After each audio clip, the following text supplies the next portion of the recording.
That's really my game plan. Like, just fucking go in there and have a fucking war, man. You know, just like win or lose, just let it go and let's fucking make each other bloody.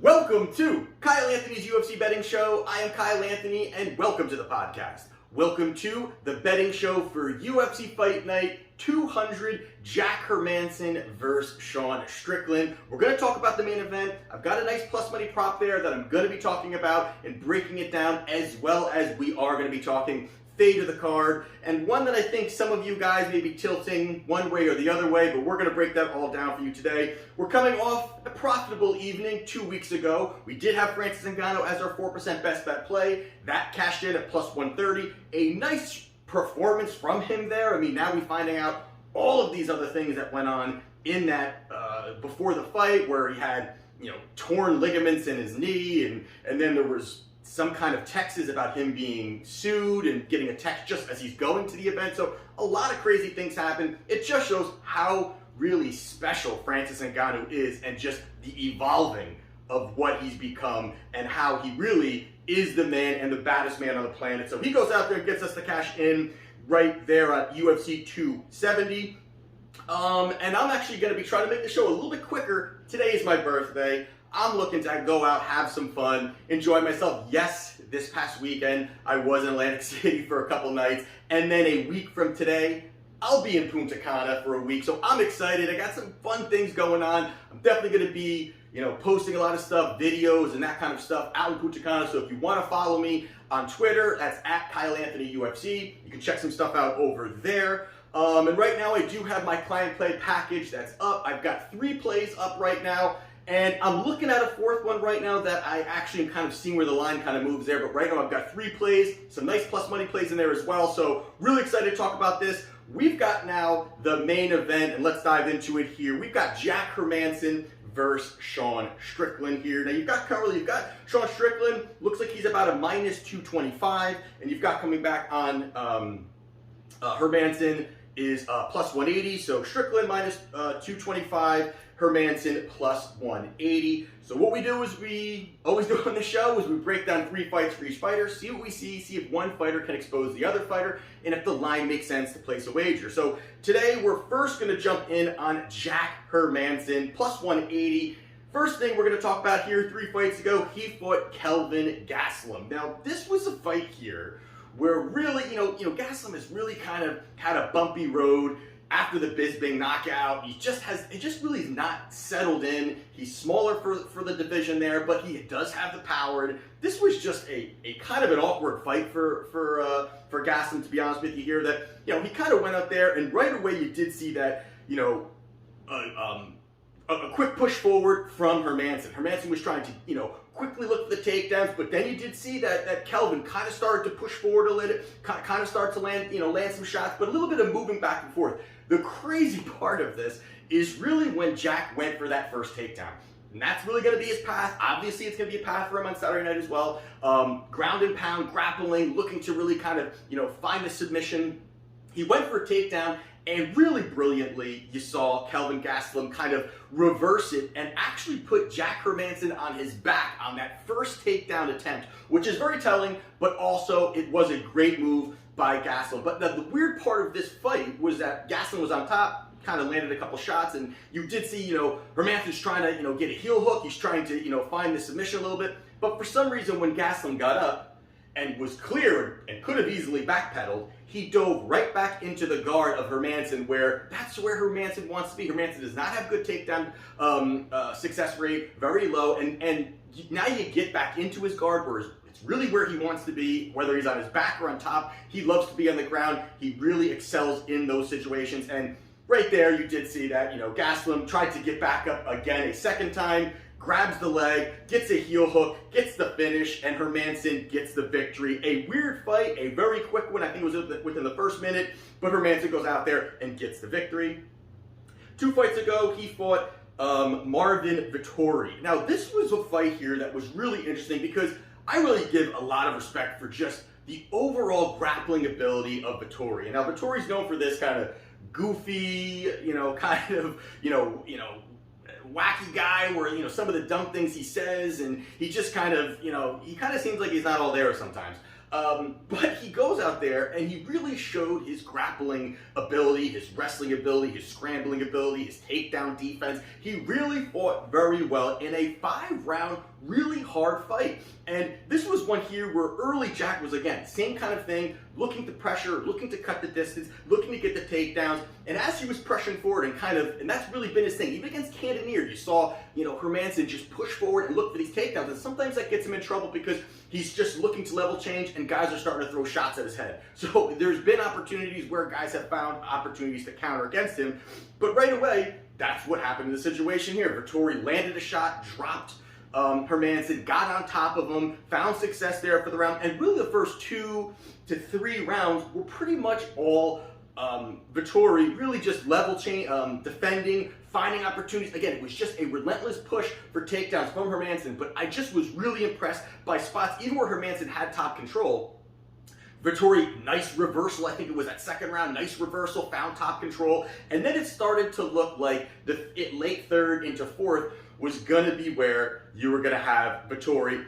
Maybe he would start to slow down, maybe he wouldn't, but that was when Hermansson kind of started picking it up. But Victori dug deep and just kept pushing forward, and there was a lot of really sloppy shots. There was really some sloppy takedowns for Hermansson kind of later in the fight, almost a little bit out of desperation where he just couldn't get the fight to the ground, and Victori was just outworking him, outpacing him. But it definitely showed that Hermansson has cardio and can last. And going through 5 rounds in a very tough fight, which was a really tough fight, high volume, a lot of grappling, a lot of wrestling, a lot of moving around. But he goes out there, he does lose the decision against Marvin Victori. And then most recently, he fought Edmen Shahbazian, and boy, has Shahbazian really not lived up to the hype by any means. I mean, I think he's now 0-3 in his last 3 fights, where he was coming into the UFC or coming into that first losing fight. He was undefeated, a lot of hype, had some big knockouts, and Shahbazian has a clear issue, and this is why I took Hermansson in this fight, is because really, he just that first round he can be Shahbazian, can be, lethal. He's got some heavy shots, good striking, but once he gets on the ground, he is absolutely lost when he goes to the ground. I mean, it's almost like, you almost can't believe it. It almost like it's when he's got his back to the mat, he looks terrified. He looks like he doesn't know what he's doing. He looks tired. He gasses out extremely quickly. And a guy like Hermansson can wear on you. And that first round was kind of close, and I think I'd maybe give it to Shahbazian. But once Hermansson implemented his game plan and implemented the takedown and started using the ground and pound and really imposing his will on Shahbazian, he broke Shahbazian in that second round, landed some vicious ground and pound. Third round, more vicious ground and pound. Didn't get the finish, but really just mauled and beat the hell out of Shahbazian in the second and the third round. So he goes out there, he gets the decision victory over Edmen Shahbazian. Now on the other side here, we've got Sean Strickland, who's minus 225. 3 fights ago, he fought Brandon Allen. This was an interesting fight here, and the really reason it was interesting is because Brandon Allen didn't look for any takedowns here. He just kind of stood and exchanged. And that is something really where first you've got the plotting style, that plotting, Strickland isn't a guy that's bouncing around. He is just going to walk you down and he's going to force you to fight. He's going to force you in positions where you're going to have to throw hands. He's going to keep it going. Excuse me. He's going to keep it going. He's just going to keep pushing forward, and those are the things that can break a fighter, any fighter, and again, the cardio, the output, and even against Brandon Allen here, he kind of just, he was landing some shots, he looked slick, but he just stood in a phone booth with Sean Strickland, and Sean Strickland is absolutely crazy, and he loves the wars, he loves to be the bully, he loves to push forward, he has that pressure, and he went out there and ends up knocking out Brandon Allen in the first round, a nice showing, hurt him a couple times, and then really put it on him at the end of that round and end up getting the victory. But Brandon Allen looked a little iffy in that spot there, where he just looked out of place, where he just almost couldn't get the space he wanted and just kind of back up a little bit and just take a breather for a minute and almost reset. And that's something that Strickland does not allow. He just keeps it in your face, and that's what he did there. He goes out there and gets the knockout victory in round 1. 2 fights ago, he fought Krzysztof Jotko, and this is one here where Jotko has a very kind of awkward kind of style, kind of the way that he moves too. He kind of, throws shots from different angles. Not the most crisp, highly technical kind of guy, but he definitely has his own kind of movement, own kind of ways that he kind of gets his offense off. And this was another spot here where it was a 3-round fight where it was just, again, Strickland bullying his opponent throughout the fight. And it was almost like Jotko wanted to kind of bring it to him early and almost wanted to change it. And instead of Strickland being the hammer and his opponent being the nail, it looked like Jotko kind of wanted to be the hammer. He kind of wanted to walk him down. And it is really easier said than done when you look at really what he did, where he really kind of all of a sudden changed the pace, pushes on him, bullied him around. Jotko was, again, the same kind of thing, looking for space, looking for a little bit of opportunity to kind of reset. And Sean will take the shots, move forward. He'll talk trash. He'll kind of, try to get in your head, which also has helped, just some of the outlandish things that he says in the cage. But bullied him, outpaced him, just all over. It was really a good performance by Sean Strickland, where he's not throwing everything with 100% power. He's just really he wants to touch you. Just keep landing. Body shot, head shot, body shot, leg kick, head shot, and all are just at like a 75% kind of output or strength, I should say. So it just conserves the cardio, keeps him active, keeps him in the face of the opponent, and that's what he did there against Jotko, pretty much winning every round there, goes out there and gets decision victory. And then against Uriah Hall, we've got, that was the most recent fight. And this is another spot here where you've got Uriah Hall, who really has weapons, who definitely, has power. He definitely has power. I know that a lot of times he hasn't really shown it, but he has the power to kind of go out there and do certain things with guys who are going to allow him to get his kicking game off. And this was a spot here where, if I look, I think it was 1 kick thrown from Hall within the first round and a half.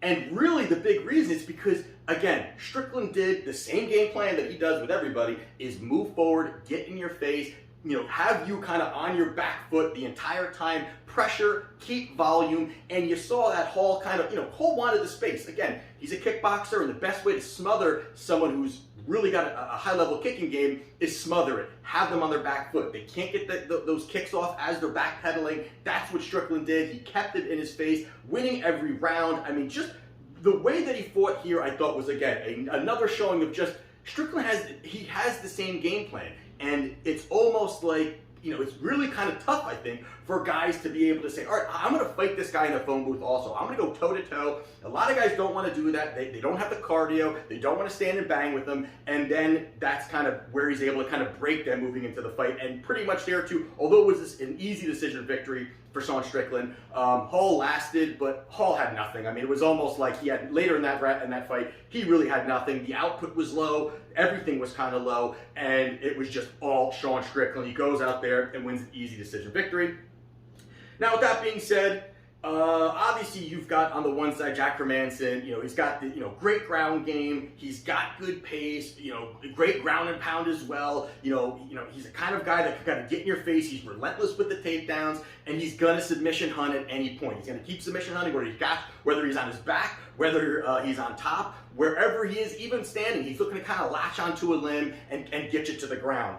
And then your side here, you've got Sean Strickland here, where the heavy pressure style, and we just went through 3 situations here, but it's just absolutely what he does, and he does it really well. And then you back that with the heavy pressure, the high output. You add in also the fact that he's got the good cardio there. You've seen him go 5 rounds where he can go out, keep the output, and not have to kind of take a round off or kind of backpedal a little bit and kind of kind of get himself together and take a breather. And the other part of this, I think that's a big part, is just how unorthodox Sean Strickland is. He is so unorthodox that you can't in sparring you can't mimic it. You can't go out there and have somebody that do Sean Strickland's moves or it's not that he's this highly creative guy. it's just, again, he's very unorthodox with his shots. The pressure comes forward. What comes out of his mouth, I think it's a little bit something there where he's just a little bit different than a lot of these other fighters. Fights with his hands down sometimes. You know, it's a little bit different and could take an opponent out of their game. And then also the fact that he's got a sneaky high-level grappling. A lot of people don't talk about that. A lot of people don't talk about, you know, he's got this grappling. He doesn't, and the one thing is the takedowns may not be there. He may not be the kind of guy who's going to go for those takedowns, but he can freely move forward against these opponents because he's not worried about the takedowns. He's not worried about being taken down. You know, and one is he's not also looking to really get the takedown, but he knows that if the fight goes there, or if he's on the ground, whether he's on the back or whether he's on his back or on top, he is really high level. A lot of people don't really discuss that, and he's very high level when it comes to that. So a lot of guys don't want to go there. A lot of fighters are not looking to get those takedowns because they don't want to be there with him. So it is another layer to his game that you just don't realize. You kind of look at him as this wild, outlandish kind of guy, but he really has a lot of great skill sets. And if I look back, and now if I remember correctly here, I think it's since 2018 that was the last time he lost a round. I mean, he has really been out there. He's looked great. And again, it's really the pressure that has been able to break opponents. Now, if you take a look at the reasons why here, now, obviously I'm on Sean Strickland here. I think Strickland can go out there. He can really get the job done. But we're going to get off that minus 225 line there. And the way I look at this one here is I like Sean Strickland via decision plus 190. I think this is a great price and it's a great spot for him. And the reason that I like this line here is the first biggest thing that I think it could go the distance and that Sean could go out there and get this victory. I think the first thing really here is the clear path to victory for somebody like Hermansson is going to be the grappling, is going to be the takedowns, is going to be working those situations, it's going to be the ground and pound, it's going to be hunting submissions. And you've got a situation here where you've got the takedown success rate of Jack Hermansson is 36% success rate. Extremely low for a guy that really that's his path. That's where he's going to win fights. That's how he's going to win fights. And now on the other side, you've got Sean Strickland, who is really, really good, high-level takedown defense. He's got an 82% takedown defense rate. So he's the kind of guy that doesn't really get taken down. But somebody like Hermansson will be relentless with it, will be pushing forward, will try to have Strickland up against the fence, will try to push forward there. Where I think that also, these kind of grappling situations and tucking in, I think will also help this fight kind of go a little bit longer. But you added the fact also that, both of these guys have cardio. They both have went, and we just talked about it in the Marvin Victori fight. That was a war. That was a tough fight, man. They both went out, they battled, they pushed forward, they were throwing, they were grappling, and yet the durability was there for Hermansson, as well as the cardio. And that is something that, there might have been, obviously, in a 25-minute fight, anyone's getting tired in that 4th and 5th round, but the fact he wasn't just empty. He wasn't just, hardly throwing, and, it was a big, really, high-level fight, and it was also a lot of activity. This is where something that I think will help this fight go further. We've got someone like Sean Strickland, who also is a kind of guy that is a durable guy. He's an output kind of guy, but he's also been in these 5-round fights. He's also been there, been active, and he has shown he can go there also. So both of these guys have shown that they have cardio, that they can be durable, that they can put output there, and I think that's what kind of pushes this fight even further down the line, as well as one of the things that, and I kind of touched on a little bit, but one of the things also that I like about Sean Strickland is the fact that he kind of punches like Nate Diaz, which is, that's not probably the greatest thing to say about him, but really it's that fact that he doesn't throw with 100% power every single time. He doesn't just cock back and fire a big shot and look for even when his opponent is hurt, he's just boom, boom, boom, boom, just 75%, 80% power, boom, boom, boom, and just touching his opponent. And the more he's done that, he can kind of, it's more basically, at least my opinion, I mean, he knocked out Brandon Allen early, but most of it is really this death by accumulation. He's just, the volume's there, he's not looking to get out of his comfort zone, he's staying where he is, landing the shots, and he knows, I'm going to break you over time. I don't have to knock you out early, I can break you over time. And a guy like Hermansson, I think, can take those shots, take those beatings, keep his cardio going, find opportunities to kind of maybe level change or at least keep it in tight once in a while and get a breather, let this kind of fight go a little bit longer here. So I like, as my free play, I do like Sean Strickland via decision, plus 190. It's definitely worth a sprinkle. I think it's definitely a nice price on a guy that I believe goes out there and can win this fight really in impressive fashion over 5 rounds. So the last thing we're going to talk about here is we're going to talk about the fade of the card, and the fade of the card is going to be Brandon Allen minus 400. Now I know, everybody take it easy, I know.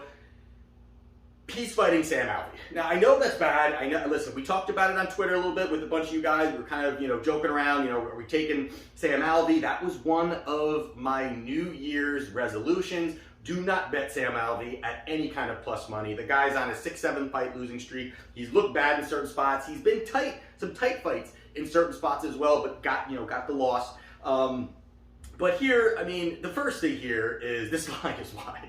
This line is really wide. I'm going to kind of go over why, but you've got Allen who's minus 400. That's a wide line here. I don't really put Brendan Allen that high in any kind of fight at this point, unless he's fighting an absolute bum. Is Sam Alvey a bum? I don't know. We'll figure that out. But the biggest reason here is the first thing is this is a kind of fight where Brandon Allen could possibly struggle in. And now, we've talked a little bit about it. We talked about the fight earlier where Sean Strickland knocked Brandon Allen out early. And I think the big reason of that is really that, Allen is another kind of guy that doesn't want to be, he's willing to kind of stand and exchange.